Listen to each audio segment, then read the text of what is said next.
Whoa. Hi. What's going on, YouTube? Um, I want to talk to the inspiring people out there in the food industry, the people that are in their early 20s, trying to work their way up in the kitchen. Excuse me. Thinking, oh, if I'll get in at the dish pit, then I'll get into on prep, then I'll finally, they'll put me on a station on the line, and I got it.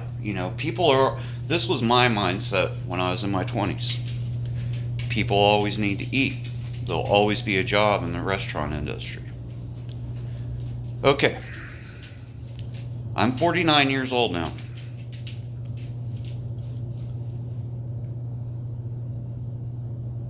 I work with kids today that's their intention, is to work their way up in a kitchen. But they're moving as slow as I am during this video. They don't have a sense of urgency. They don't have time management. And granted, that is something that you learn over the years in the kitchen. But what I see now is people are glamorizing people like Salt Bae and, Anthony Bourdain.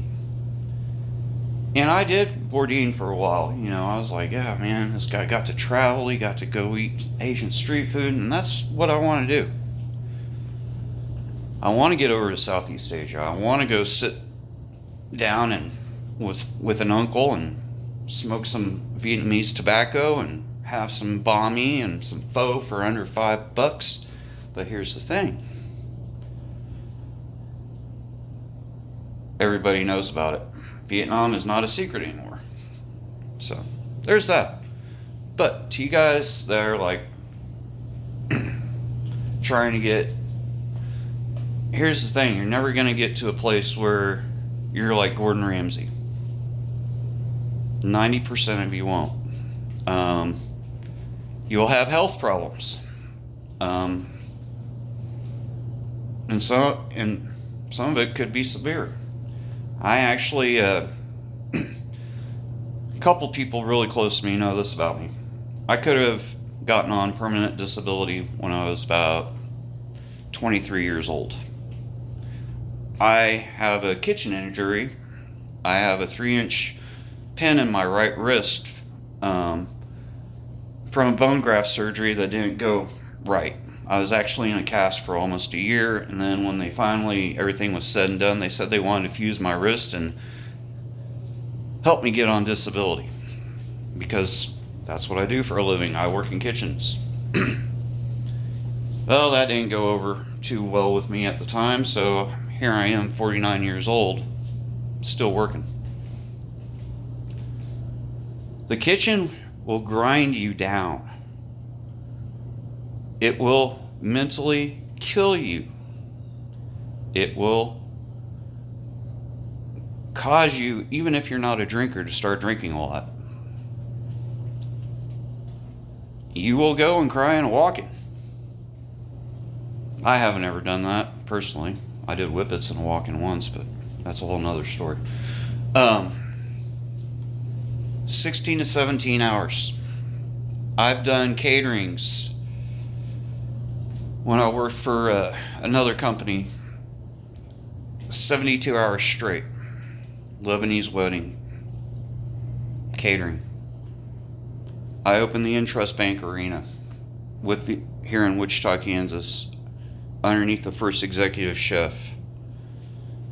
We've done 500 person Chamber of Commerce. I've done numerous caterings throughout my career. The industry, if you're thinking about doing this and you're like, oh, I'm going to go to culinary school and blah, blah, blah, I'm going to pay for my culinary degree, I'm going to get out there, I'm going to make the best money in the best hotels, and no. only a couple percentage actually make it. I know restaurant owners that haven't gone to culinary school that started off where I started off, and now they own, well, for a while, my friend owned 4. He's down to 2 because he's pretty much retired and he doesn't want to even set foot in a restaurant like me. He'll tell you, oh, it's my eyes, Adam, it's my eyes. No, you just don't want to cook. I don't blame you. But you have a business to run, which I understand. The restaurant industry will eat you up, spit you out, then go back for more.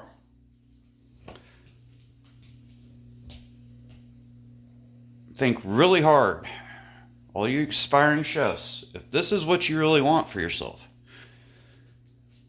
You want to be ground down day in and day out. You'll probably pick up an addiction and then have to deal with the consequences of that. Hence, getting in trouble for, smoking the hippie lettuce or drinking and driving or whatever. It will catch up. So, this message to everybody that's thinking about, oh, I want to become a chef. Think twice about it. Don't do it. Be smart. Culinary degree won't land you much. I have people that are teaching out there. I know people are teaching out there at our local culinary, I think Butler. And I've met them, through the restaurant. They don't have culinary degrees. Most people here in Wichita, if you have a culinary degree, you probably transferred in from Colorado because it's cheaper to live here in Wichita. Let's be honest. Most of us older chefs that are still alive, and I know so many people, that have passed away in this industry. I mean, left and right. Because this place, working in the restaurant industry will kill you, literally, unless you figure out a way to get out. My wife figured out a way to get out. I'm proud of her. And she's making a lot more money now. And she's a lot happier. You'll get burns. Let's see if it comes up on camera. Whoop. You'll get burns. That was recent, last week. Starting to heal. You'll cut your fingers off. You'll cut your tips of your fingers off. That's happened to me. And you'll have to keep going. Most people would be like, I gotta go to the hospital. I gotta leave work now. Boss be like, especially where I work, now sit down for a minute. You'll be all right. Yeah, I got some kitchen horror stories for you guys. But that's for another episode. Stay out of restaurants. If you're smart, see this video, take it as a warning.